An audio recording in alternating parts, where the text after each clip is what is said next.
How to send one-time viewed photo on Telegram. Hi everyone, I'm here to assist you today without any delay. Let's jump right in. First, open Telegram. Click on the chat where you want to send one-time viewed photo.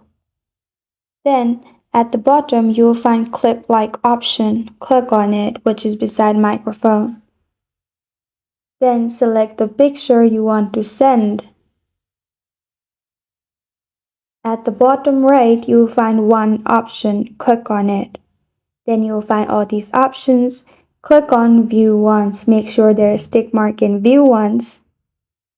And then press on send button at the bottom right and you're good to go.